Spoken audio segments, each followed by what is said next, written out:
Mas Ismail. Ini ada Gus Mujib ya. Ini teman nih, teman dosen di dosen Muslim nih. Dibuka ininya Gus, dibuka mikrofonnya. Halo Gus, dibuka mikrofonnya. Tes, Ya, tes. ya sudah kedengaran. Ya. Assalamualaikum warahmatullahi wabarakatuh. Waalaikumsalam. Selamat pagi semuanya. Semoga tetap sehat buat Ustadz Buniani, Ustadz Ismail Fahmi, Mas Hanafi. Ketemu lagi Ustadz Buniani dari Forum Akademi Muslim. Sebelum saya bertanya, ingin sedikit menanggapi masalah politik identitas. Sebetulnya banyak di antara kita, terutama dari penguasa itu tidak konsisten ya. Misalnya yang paling sering keras sekali ngomong itu dari PDIP misalnya. Selalu ngomong jangan gunakan politik identitas. Tapi pada saat yang sama mereka juga menggunakan identitas. Kita pakai identitas Islam, mereka menggunakan identitas Marhaenisme. Begitu juga SAS dulu ya, jauh sebelum ini digembar-gemburkan, SAS itu sudah sering ngomong begitu. Jadi sebetulnya ketika mereka melarang orang lain menggunakan politik identitas, mereka sendiri juga menggunakan politik identitas. Itu hanya tangkap sedikit. Yang pertanyaan yang ini pertanyaannya baru-baru ini Muhammadiyah maupun Nahdlatul Ulama melalui ketua umumnya masing-masing telah melakukan kesepakatan bersama menolak adanya politik identitas. Nah, saya mohon tanggapan baik dari Mas Ustadz Buniani maupun dari Mas Ustadz Ismail Fahmi. Demikian, wassalamualaikum warahmatullahi wabarakatuh. Waalaikumsalam warahmatullahi wabarakatuh. Ini kelihatannya sudah gaharu candana pula ini. Sudah tahu bertanya pula. Oke, silakan Mas Fahmi. Langsung. Ya, terima kasih Pak Mujib ya, Mas Mujib atau Ustadz Mujib ya atas pertanyaannya. Ini sangat kritis. Ya. Saya kira terkait katakan dengan Muhammadiyah, NU dan yang lain-lain tadi. Kita perlu melihat secara jernih gitu, lebih dalam lagi. Yang dimaksud dengan politik identitasnya yang mana? Kan ketika kita mempelajari dari Amin Goodman itu kan ada 3, yang ugly, bad, and good gitu. Kalau dikatakan jangan menggunakan politik identitas, saya kira ini adalah yang pada nanti dilihat itu latar belakangnya apa. Nah, kenapa mereka munculkan itu? Pasti kan ada background-backgroundnya. Nah, dari background-background itu, kenapa dimunculkan seperti ini? Mungkin akan ketahuan politik identitas yang mana yang ditolak sebetulnya. Karena melihat dari literatur, kemudian juga contoh yang ada demokrasi di dunia sekarang ini, politik identitas itu tidak mungkin dihilangkan. Ya. Tapi ini yang perlu diketahui ya, yang kita perlu lihat. Di Indonesia, kita nggak bisa sekarang ini, ya, katakan Partai Umat. Ini Partai Umat adalah partai politik identitas, katakan itu. Karena melihat tadi ada politik identitas yang bagus. Oke? Kita politik identitas, tapi kita ambil yang bagus nih misalnya gitu. Ya. Politik identitas, kata-kata ini, terminologi politik identitas, apapun itu, ya, entah baik, buruk, atau ugly, selama kita sebut, kita memperjuangkan politik identitas, itu akan ditolak. Ini sudah dibangun dari 2017 ya sampai sekarang bahwa politik identitas itu negatif di Indonesia. Meskipun mungkin yang dimaksud adalah politik identitas yang bad and ugly tadi. Ya, mungkin mereka nggak membahas tentang politik identitas yang bagus. Tapi ini semua sudah di-frame menjadi politik identitas. Jadi kita kalau Partai Umat nanti ya misalnya atau siapapun di sini, kita memperjuangkan dengan politik identitas. Nah, itu udah persepsi publik yang umum, yang luas sekarang ini adalah, mohon maaf, istilah politik identitas itu sudah busuk gitu. Ya ibaratnya itu sudah negatif. Artikel sudah bilang negatif. NU Muhammadiyah bilang, apalagi gitu itu sudah bilang bahwa politik identitas itu ditolak. Mungkin maksudnya adalah yang ugly dan bad tadi. Ya. Kalau seandainya kita mencoba menjadi antitesis dari situ, kan ada ya politik identitas yang bagus. Jangan dong, udah nggak bisa, susah sekali. Ya bisa effortnya, tetapi harus sebesar mungkin jauh lebih besar dari NU dan Muhammadiyah tadi. Nah, dalam konteks ini saya pikir tidak perlu kita bicara soal politik identitas dan memperjuangkan adanya politik identitas yang harusnya bisa diterima. Ini cukup di dalam perspektif diskursus saja bahwa ada 3 tadi yang kita ambil yang positif. Dan dalam kenyataannya kayak tadi PDI dan lain-lain juga pakai kan politik identitasnya dan nggak akan hilang, tetap pakai. Tapi istilah politik identitas itu sudah menjadi alat untuk saling serang lah, itu udah jadi istilah politis itu, politik identitas itu udah jadi istilah politis itu sendiri. Ya. Jadi kita akan terbuang banyak waktu, energi yang mungkin nggak esensial untuk memperjuangkan kembali politik identitas ini, istilah ini. Ada contoh yang lain, buzzers. Istilah buzzers sebelum tahun 2014 itu sangat positif. Orang itu, saya masih ingat sebelum Pilpres 2014 dia punya Twitter, followernya 1000 aja. Nah, mereka sudah masuk dalam database buzzers Indonesia. Dan yang masuk dalam database buzzers itu bangga mereka, namanya buzzers. Coba sekarang, ada nggak orang dengan senang hati bilang disebut sebagai buzzers? Mungkin sebagian ada, tapi istilah buzzers itu sudah busuk istilahnya, udah negatif, udah menjadi satu kelompok akun yang cenderung ya kalau bilang politik identitas atau berbicara itu dalam konteks yang negatif, udah susah. Zaman dulu buzzers itu positif kan apa? Buzzers adalah alat atau profesi atau satu apa itu orang ya jenis pekerjaan untuk mempromosikan produk.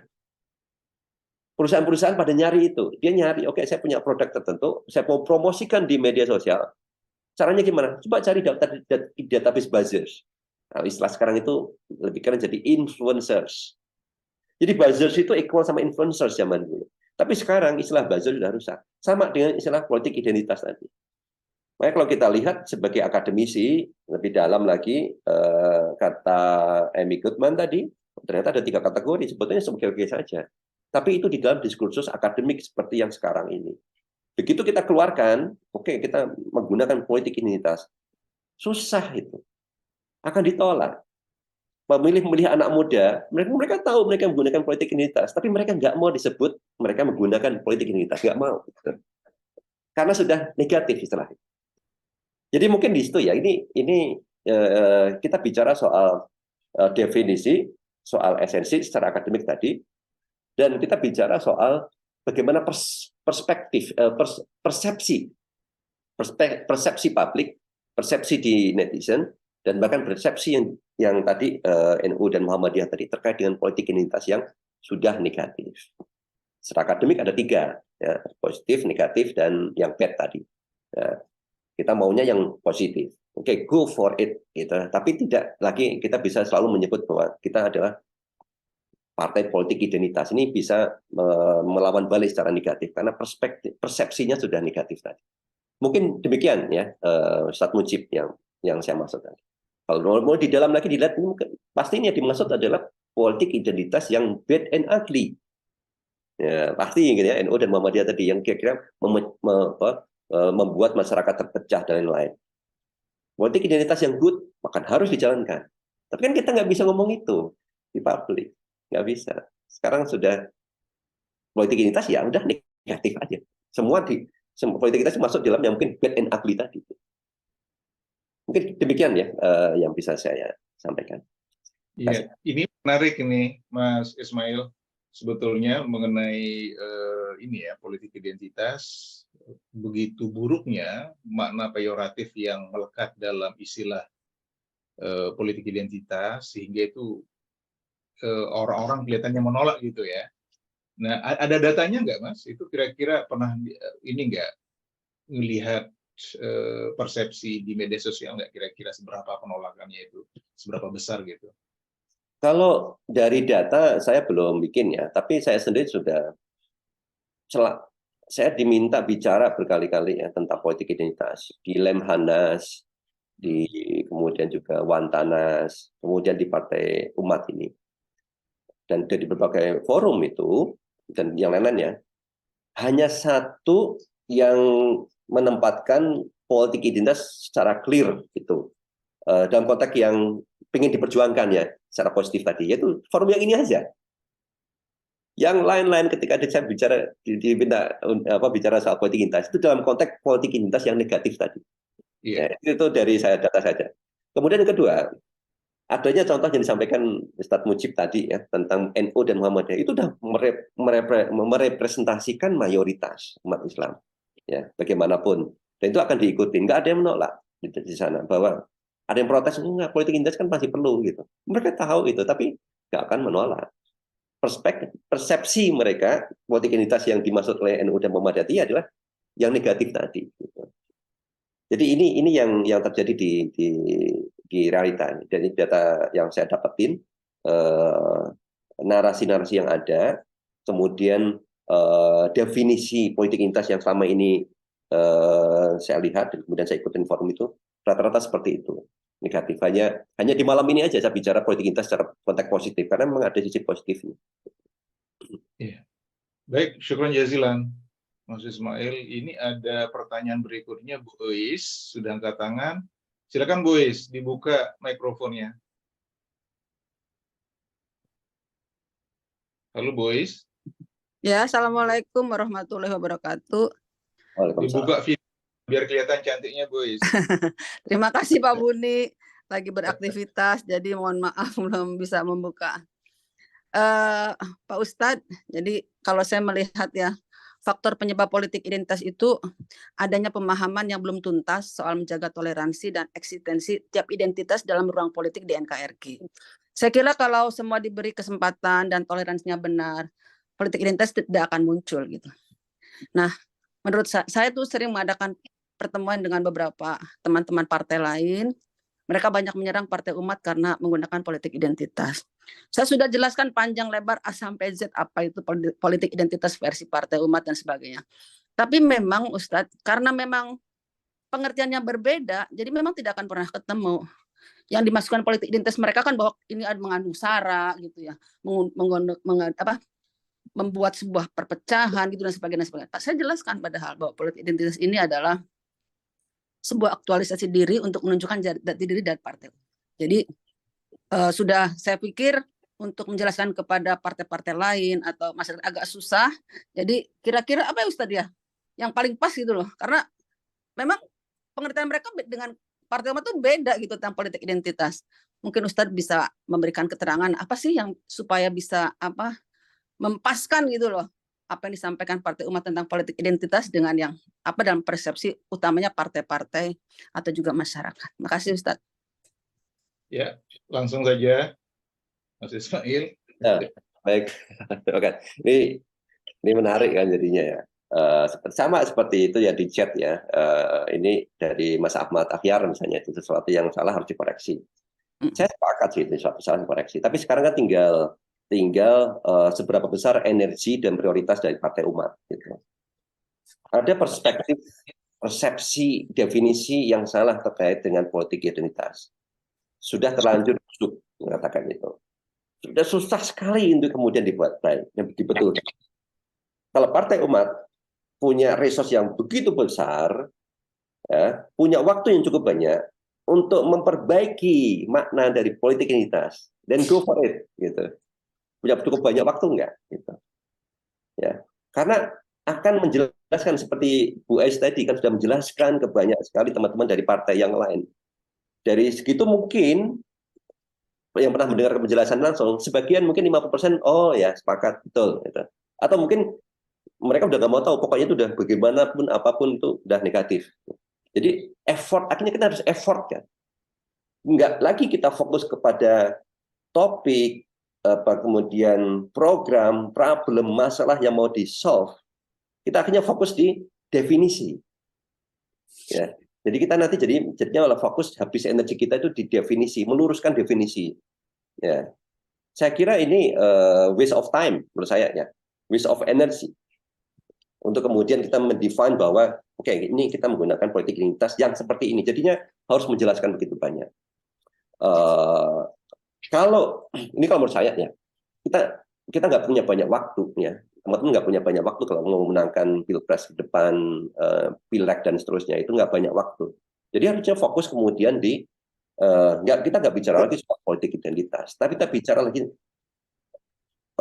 esensinya saja, memperjuangkan mungkin ganti namanya tadi ya, memperjuangkan kepentingan umat Islam aja. Itu udah politik identitas ya, tanpa harus kita nyebut politik identitas kan. Memperjuangkan keadilan ya, seperti yang diperjuangkan, yang diamanahkan oleh Rasulullah misalnya gitu. Itu sudah politik identitas. Tanpa perlu kita bilang bahwa ini partai umat menggunakan politik identitas. Malah dapat serangan balik. Tapi kalau kemudian kita bilang bahwa partai umat misalnya gitu memperjuangkan kepentingan umat Islam ya, keadilan ditegakkan seperti yang disampaikan oleh Rasulullah ya. Kemudian juga di Al-Quran dan hadis misalnya seperti itu. Nah, itu kan sudah jelas ya, ada politik identitas seperti itu. Kayak PDI tadi, dia nggak bilang PDI, kita partai berdasarkan identitas, kita partai politik identitas. Enggak, kita partai marhain, udah selesai. Ya. Dan dari situ diterima kan. Tapi coba kalau seandainya PDI bilang, kami partai politik identitas, yaitu identity marhainism. Oh, ditolak itu nanti. Karena ada kata-kata busuk tadi, partai politik identitas. Seperti tadi dibilang, ini salah. Gitu. Ya, ini salah. Ya. Pemahaman tentang politik identitas tadi udah salah. Mau dikoreksi, monggo kalau ada waktu banyak. Cuma saya pikir itu buang-buang waktu. Itu menurut saya ya. Mungkin demikian Bu Ais. Iya, syukron Mas Ismail. Ini memang apa ya, mainstreaming, mengkriminalisasi terhadap istilah politik identitas ini sudah begitu mengakar, dan mereka punya resource yang besar sekali dan sistematis melakukannya dan sudah lama gitu ya. Jadi mereka itu, dan ini juga sebetulnya dari kalau kita lihat ya, itu menggunakan ini sebetulnya apa ya, membenturkan Islam dengan yang lain gitu, sebetulnya untuk menutup kegagalan juga. Itu ada yang mengatakan begitu Mas Fahmi. Jadi menutupi kegagalan Jokowi yang banyak sekali gagalnya. Baik, Pak TB, silakan Pak TB dibuka ininya Pak. Mikrofonnya Pak. Ya, silakan Pak. Baik, terima kasih Pak Bun. Assalamualaikum warahmatullahi wabarakatuh. Waalaikumsalam. Saya hanya ikut menyampaikan pendapat ya, tidak bertanya. Jadi Mas Fahmi itu sangat clear. Perlu saya garis bawahi bahwa politik identitas itu sebenarnya lebih pada kajian akademik, melihat fenomena di sebagian negara. Postmodernisme itu muncul identitas agama dalam memperjuangkan keadilan. Itu sebagai suatu fenomena. Tetapi juga ada seorang ahli, ini saya kira kajian yang sudah cukup lama, sekitar tahun 60-an, Aaron Hart, itu seorang ahli politik, dia justru melihat politik identitas di dunia ketiga itu sesuatu yang alamiah, sebagai sesuatu yang given, dan itu tidak bisa dihilangkan. Dan modernisasi itu tidak bisa juga menghilangkan identitas ya terhadap ikatan-ikatan primordialisme, agama, suku, etnik, itu nggak mungkin, itu sesuatu yang given, nggak mungkin dihilangkan. Identitas itu tidak mungkin dihilangkan. Tetapi yang bisa dilakukan adalah itu tadi, Mas Fahmi sudah cukup clear. Jadi sebenarnya lebih kepada sikap, ya, sikap atau pada pilihan-pilihan politik. Nah, dikatakan oleh Aaron ini apa yang dinamakan dengan konsesional demokrasi. Jadi identitas itu diakui, tetapi ada sejumlah persyaratan. Apa persyaratannya? Juga tadi sudah diungkapkan. Persyaratan yang sangat simpel itu Islam rahmatan lil alamin. Itu clear, itu menjawab semua. Inklusifisme. Islam rahmatan lil alamin itu adalah Islam yang inklusif. Jadi boleh aja kita mengatakan bahwa saya adalah Islam, tetapi bukan secara verbal. Sebagaimana juga kita mengatakan, saya adalah politik identitas. Buat saya itu tidak perlu. Kadang-kadang kita ini terlalu reaktif. Juga apa yang terjadi di Masumi, saya sudah mengatakan, tak perlu itu menyatakan sesuatu yang sudah given. Ngapain kita mengatakan bahwa saya politik identitas? Tanpa itu pun, ya kan, itu sudah melekat. Sama juga seperti PDP, tadi sudah dijelaskan. PDP itu tidak hanya sebagai representasi mayorisme, tapi PDIP itu sebagian mewakili pemilih Jawa, identitas Jawa. Cuma nggak dikatakan kan bahwa ini partai Jawa? Nggak pernah. Tapi kita lihat dari ciri-ciri, ya, ini adalah garis ideologi Marxisme yang kebetulan dianut oleh sebagian orang Jawa. Itu kan tidak diungkap, tapi dari ciri-ciri kita udah tahu identitasnya gitu. Nah, jadi kembali lagi, politik identitas itu malah menjadi sarana demokrasi yang efektif. Nah, Bhinneka Tunggal Ika itu adalah common platform mempertemukan identitas-identitas. Itu clear. Tidak ada soal. Apa yang ada soal? Kalau tidak ada politik identitas, Bhinneka Tunggal Ika itu tidak ada. Ya, itu kalau kita perdebatkan secara ilmiah, saya kira kita sangat clear lah ya. Tapi kan berapa persen yang bisa kita diskusikan di dalam ruang publik? Banyak orang yang awam, banyak orang yang terbatas literasinya. Tapi dari segi pendekatan akademik itu clear, politik identitas itu clear. Politik identitas yang dikembangkan ini adalah menjadi stigma politik. Nah, itu di luar konteks kajian ilmiah. Jadi penggunaan internet itu adalah untuk memojokkan satu lawan, untuk mematahkan, quote unquote, untuk membunuh secara politik. Ya, nah, jadi sepanjang dia inklusif, sepanjang, apalagi ya, saya ini orang Aceh, politik identitas ya saya Aceh, saya bangga orang Aceh. Tetapi rasa keacehan saya meletakkan kebangsaan itu yang paling tinggi. Ada masalah emangnya? Apakah ada persoalan antara identitas dengan kepentingan nasional, rasa nasionalisme? Tidak ada soal. Saya sebagai orang Aceh, dulu kakek saya itu mengumpulkan emas untuk beli pesawat. Apa yang salah? Apa yang salah? Sama juga umat Islam sudah sepakat untuk 7 kata itu, kewajiban menjalankan syariat Islam, tetapi kan bisa juga ada kesadaran untuk kepentingan bangsa, lalu 7 kata itu dicoret.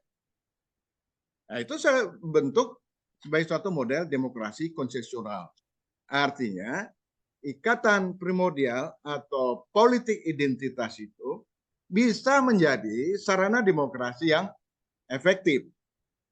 Kita yang umat Islam ini kan pasti mendukung demokrasi. Ada yang tidak mendukung, pasti. Ada yang tidak mendukung Pancasila, pasti. Kita Islam ini, identitasnya Islam. Apakah kita tidak mendukung pemilu? Apakah kita tidak mendukung kepentingan nasional? Nah, jadi identitas kita atau satu kelompok suku itu, sepanjang dia menempatkan kepentingan nasional yang lebih besar, yang lebih tinggi, yang itu yang dikaji oleh Aaron Rickhart, maka identitas atau politik identitas itu menjadi sarana demokrasi yang efektif. Nah, ini saya kira panjang sekali, saya nggak bisa kemukakan di sini. Dan saya sudah banyak membimbing yang soal politik identitas. Nah, ini poin yang saya mau katakan. Sekarang ini berhentilah, ya. Kita tidak ada waktu, saya setuju, untuk mendiskusikan. Hampir semua itu awam, termasuk apa yang yang diputuskan oleh NU dan Muhammadiyah. Karena politik identitas itu tidak bisa diklarifikasi dalam ruang yang terbatas. Jadi sebenarnya kita sama-sama nggak tahu, lalu bersepakat untuk memusuhi politik identitas. Padahal kita semua menggunakan politik identitas dalam kadar yang beragam-ragam. Salah satu contoh lagi, saya katakan. Ahok itu, pemilih Ahok itu sangat jelas menggunakan politik identitas di kawasan-kawasan di mana dia menang di dalam pilkada 2019. Saya itu ada datanya. Kebetulan kebetulan mahasiswa saya itu Iya. meneliti tentang itu. Jadi nggak usah terlalu khawatir. Tetapi kita perlu cerdas. Saya ingin mengatakan stop. Nggak usah lagi kita menyatakan secara eksplisit saya adalah politik identitas. Orang nggak ngerti, ya, baik kalangan umat Islam, apalagi musuh-musuh, ya. Nah, jadi menurut saya, marilah, tadi saya kira saya setuju dengan Mas Fahmi, kita bicara pada hal yang substansi, kita bicara pada soal keadilan, kita bicara soal kemiskinan, kita bicara soal kepentingan publik, kita bicara tentang clean government, kita bicara tentang usaha-usaha untuk mencapai keadilan sosial, kita bicara soal persamaan, ya, pada semua anak bangsa, mau di agama Katolik, Kristen, Hindu, kita justru sangat pro ya, terhadap nilai itu. Jadi itu saya kira jangan lagi kita membuat energi untuk terus mengatakan saya politik identitas. Saya kira nggak perlu. Terima kasih. Saya kasih komentar sedikit Pak TB. Ini juga sebetulnya bagian dari komunikasi politik Partai Umat. Makanya tadi saya bertanya sebetulnya ke Mas Fahmi, ada nggak sebetulnya data yang menyatakan sebetulnya berapa persen itu? Tapi kan belum ada ya Mas ya. Tapi kok perasaan saya gitu Mas, itu setelah kita menyatakan diri menjadi politik identitas, itu para buzzer semuanya begitu langsung udah nggak bisa ngomong lagi Pak TB. Itu nggak bisa ngomong mereka karena mereka selalu membuli umat Islam dengan politik identitas. Lalu ya udah langsung saja Partai Umat mengatakan ya udah memang gue politik identitas gitu. Langsung mereka diam gitu, nggak bisa. Nah, jadi loh Pak TB. Jadi ini juga bagian dari makanya perlu juga kita melakukan audience research mengenai hal ini, berapa persen itu apakah trennya itu positif atau seperti apa, karena Partai Umat kita itu belum mempunyai ini ya untuk melakukan penelitian itu gitu. Mudah-mudahan nanti kita bisa coba melakukan itu. Oke, terima kasih banyak Pak TB untuk masukannya juga. Ini saya kira tidak perlu atau mau ditanggapi Mas Fahmi? Ya, sedikit saja. Ya, saya kira silakan. sampaikan Pak TB persis seperti yang di pikiran saya tadi. Tapi mungkin nanti sebagai jalan tengah nih ya, jalan tengah. About definisi tadi ya, memang pembahasan di kalangan akademik. Pembagian ada 3. Di publik ya seperti yang ada disampaikan oleh NU dan Muhammadiyah. Tetapi yang disampaikan Mas Buniani mau membuat antitesis ya, membuat antitesis. Artinya oke, mengambil posisi kita akan memperbaiki atau mungkin mengoreksi definisi tadi di level publik. Ya, mungkin salah satunya adalah membawa kajian akademik tadi ke bahasa publik yang mudah dipahami. Tunjukkan di sana bahwa politik identitas itu ada 3 jenis. Katakan itu menggunakan seperti yang disampaikan Amy Goodman tadi dengan bahasa publik. Politik identitas yang buruk, yang bad, dan kemudian yang good. Nah, Partai Umat adalah yang good ini misalnya gitu. Politik identitas yang bad, yang seperti ini contohnya itu harus dihindari. Tapi politik identitas yang bagus ini. Nah, mungkin ya dengan seperti ini paling tidak diskursus ada antitesisnya di kalangan buzzers. Tapi mungkin untuk kalangan publik secara luas mungkin masih akan susah mereka. Artinya perlu effort lagi. Gitu. Mungkin itu aja sih. Ini kan ada antara 2 dunia, dunia publik kemudian akademik. Kita mau ambil jalan tengahnya. Baik, syukron jazilan. Pak Nurullah silakan Pak dibuka ininya, mikrofonnya. Silakan Pak. Pak Nurullah Budi Siswanto. Dibuka mikrofonnya Pak. Pak Nurullah, oh nggak ada ini. Kalau gitu langsung Pak Kaspudin Pak. Pak Kaspudin silakan buka Pak. Silakan Pak Kaspudin. Baik, terima kasih. Assalamualaikum warahmatullahi wabarakatuh. Waalaikumsalam. Ya, Buniani, Pak Ismail Fahmi, dan Mas Nafis, dan semuanya yang saya hormati. Semuanya bagus-bagus nih kayak komentarnya. Semua menjadi masukan yang bulat dan menurut saya bisa dirangkum menjadi satu kesimpulan yang bagus tentang identitas.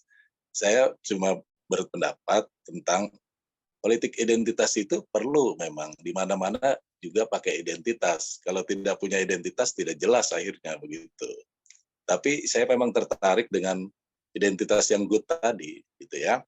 Jadi kalau misalkan begini, ada satu kondisi yang bagus di Majelis Ulama itu bisa melahirkan SEMA nomor 2 tahun 2003 tentang larangan perkawinan beda agama. Itu Majelis Ulama bisa mampu mempengaruhi Mahkamah Agung untuk mengeluarkan SEMA itu.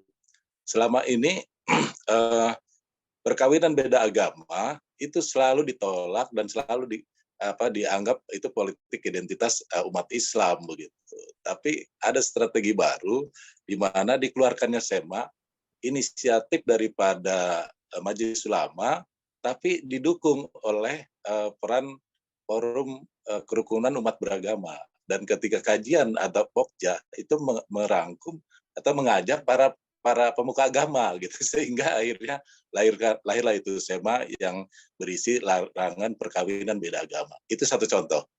Jadi apa yang dibilang identitas yang good itu artinya memang ajaran umat Islam yang ternyata menjadi yang selalu diagukan oleh Buya Buniani, yaitu rahmatan lil alamin begitu. Nah, itu memang menurut saya perlu gitu, sehingga bagaimana umat Islam menjadi ya boleh katakan ajaran-ajaran Islam yang menjadi role model dalam suatu kebangsaan. Jadi menurut saya bagus juga ini tentang Partai Umat. Jadi ke depan mempunyai hashtag merajut kebangsaan begitu. Nah, itu satu. Yang kedua, contoh-contoh juga misalkan saya di advokat. Di advokat itu ada juga politik identitasnya, yaitu dia yang dikedepankan adalah keadilan. Nah, cuma bahasanya pakai bahasa-bahasa yang bukan Islam gitu ya. Jadi semua orang senang. Misalkan fiat justisia ruat colum gitu ya. Di situ disebut walaupun langit akan runtuh, keadilan tetap ditegakkan gitu. Padahal dengan Partai Umat ini lebih hebat lagi, itu lengkap. Jadi melawan kezaliman, menegakkan keadilan. Sebetulnya itu lebih lengkap gitu ya. Tapi karena itu tadi apa yang dibilang narasumber Pak Ismail Fahmi, bahwa yang selalu ada bahasa Islam gitu, jolim itu dianggap ini Islam gitu kan gitu. Islam padahal tidak gitu ya. Nah, oleh karena itu menurut saya memang semua harus ada identitas. Cuma identitasnya mungkin kalau nanti Partai Umat adalah satu merajut kebangsaan, umat merajut kebangsaan gitu, terus umat yang taat hukum gitu, umat yang rahmatan lil alamin, umat yang tidak korupsi gitu kan. Nah, ini mungkin lebih bagus gitu ya. Jadi semacam lawan-lawan yang selalu mengeluarkan politik identitas kan selalu mengucapkan saya Pancasila gitu, wah yang lain nggak Pancasila gitu. Kalau udah bicara agama itu nggak Pancasila, padahal Pancasila itu juga ada di Partai Umat, ketuhanan yang Maha Esa gitu kan gitu ya. Menurut saya ini yang harus jadi perbuatan identitas itu nama identitas tapi dengan perbuatan yang istilahnya diterima oleh semua lapisan masyarakat dan khususnya kebangsaan gitu. Menurut saya pendapat saya itu, dan semua menurut saya pandangan sangat bagus. Dan terima kasih. Wassalamualaikum warahmatullahi wabarakatuh. Waalaikumsalam warahmatullahi wabarakatuh. Video komentar dari Pak Kasudin. Silakan Mas Fahmi kalau mau dikomentari. Ya, sekilas singkat aja. Terima kasih Pak Anu, saya sangat sepakat di situ ya.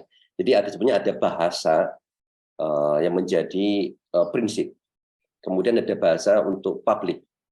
Bahasa yang sifatnya prinsip tadi adalah Partai Umat, partai politik identitas. Sudah clear memang definisi seperti itu, dan siapapun juga pakai. PDI pakai, dan lain juga pada pakai. Tapi itu kan menjadi pendorong kita. Begitu bahasa untuk publik, nah ini yang mau diperjuangkan apa?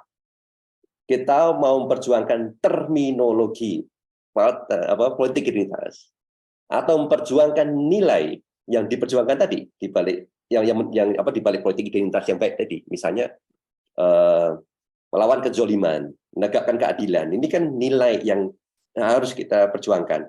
Di sisi yang lain ada terminologi yang sudah dipahami secara salah, maknanya peyoratif ini.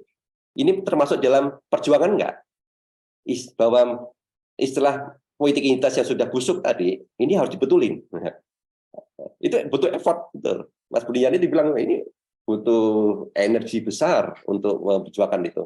Apakah ini akan dilakukan untuk ada effort untuk itu, atau kemudian fokus langsung tadi ke nilai-nilai tadi, seperti contoh yang di dunia advokat tadi ya, langsung diterima karena tidak ada lagi bungkusnya, langsung ke esensi. Nah, menurut saya esensi ini lebih mudah diterima oleh banyak orang kalau kita masuk di esensi, bukan di bungkusnya. Politik identitas itu adalah bungkus. Esensinya di dalamnya apa? Memperjuangkan keadilan, ya, melawan kezaliman, ya. Langsung fokus di sana, sehingga esensi itulah yang bisa sampai ke hati lebih luas lagi ke orang. Begitu esensi yang bagus ini kita bungkus dengan ini adalah politik identitas. Oh, orang pada menolak. Ada kiriman dari Gojek kayak gitu kan, politik identitas, orang langsung apaan gitu. Padahal di dalamnya itu sesuatu yang sangat bagus. Sekarang itu banyak sekali hal-hal yang dalamnya nggak bagus, tapi bungkusnya itu bagus sekali. Jadi mungkin seperti itu ya, kita bicara antara dari sisi esensi, kemudian prinsip dasar, dan kemudian bagaimana kita mempromot untuk kemudian kita katakan sampaikan kepada publik atau menjual ide kepada publik untuk diterima oleh mereka. Iya. Kalau nanti saya tolong di para sahabat sharing bisa saya dikomentari ya. Memang ini perdebatan di mana-mana nih soal bentuk dan isi ya, bentuk dan isi. Nah, jadi memang kelihatannya Partai Umat itu memperjuangkan dua-duanya, nggak cuma isi tetapi juga bentuk, gitu ya. Sama seperti Rasulullah dulu. Rasulullah itu nggak cuma berjuang untuk isinya apa, esensinya, tetapi juga bentuknya juga harus kelihatan Islam begitu. Jadi dua-duanya diperjuangkan oleh Rasulullah. Itu dalam sejarah itu para nabi juga kan begitu sebetulnya ya. Jadi dia itu mulai dari Nabi Musa itu melawan Fir'aun itu langsung nggak ada area abu-abunya. Ini saya, Fir'aun di sana. Gitu. Nah itu sangat jelas di dalam surat Al-Baqarah itu disebutkan bahwa wala taktumul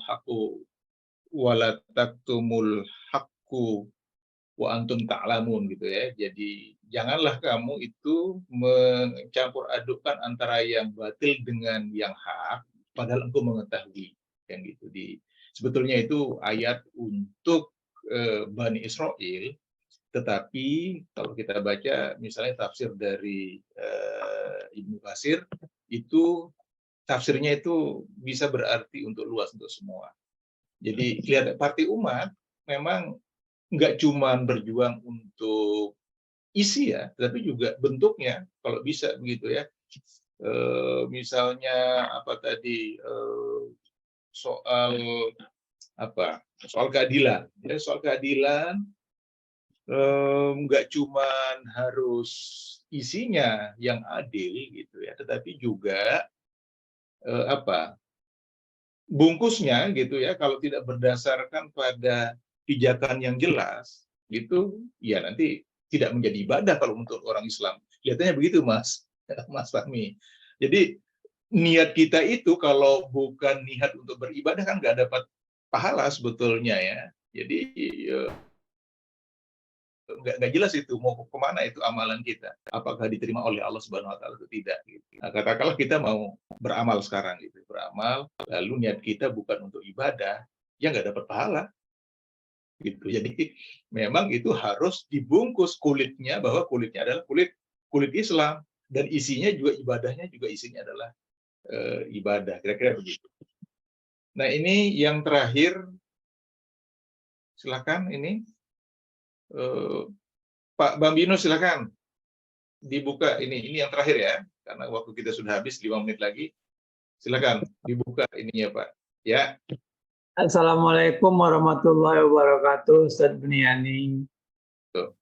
Ya, assalamualaikum Ustaz Ismail Fahmi. Waalaikumsalam. Mungkin saya tidak bertanya, cuma saya ingin memberi sedikit tanggapan, mohon izin. Menurut saya apa yang sudah dikatakan dengan Ustadz Ismail Fahmi dan Buniani itu sudah sejalan selaras dengan apa yang dilakukan Partai Umat saat ini.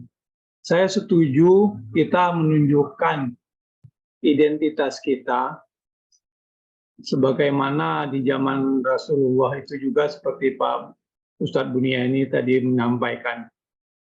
Karena minyak dan air itu tidak akan pernah menyatu. Jadi kita jangan masuk ke dalam orang-orang yang munafik.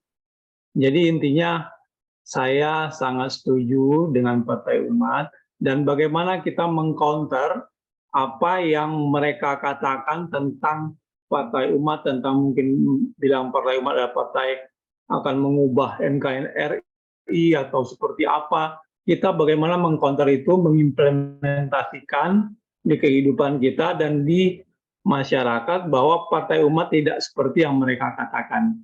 Kita tunjukkan kepada mereka kita ada partai yang benar-benar memperjuangkan keadilan dan menegakkan keadilan itu.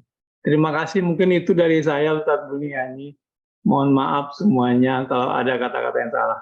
Assalamualaikum warahmatullahi wabarakatuh.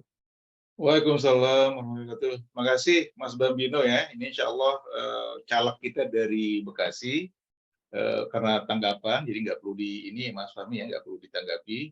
Ini saya kasih ini spesial mestinya tadi terakhir nih, tapi karena Pak Margono dari Los Angeles, silakan Pak Margono. Yang terakhir, silakan Pak, dibuka mikrofonnya Pak Margono. Ya, silakan, Pak. Assalamualaikum warahmatullahi wabarakatuh. Waalaikumsalam. Terima kasih atas pemberian untuk bertanya atau mengisi tentang politik identitas. Kalau menurut saya identitas itu adalah bahasa Inggris, artinya surat Anda mengenal atau KTP. Memang kalau KTP itu kan dibawa oleh orang-orang masing-masing seperti orang Muslim dan non-Muslim. Tapi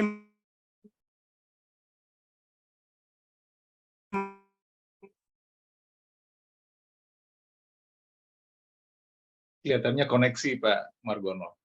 Enggak kedengaran Pak. Halo Pak Margono. Ini kelihatannya nggak kedengeran ya Bapak Ibu ya. Jadi menurut saya tentang politik ID, karena apa?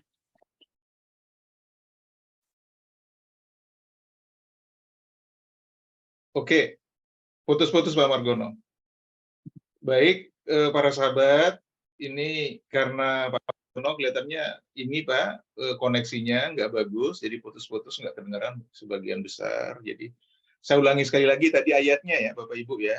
Baru saya ingat nih.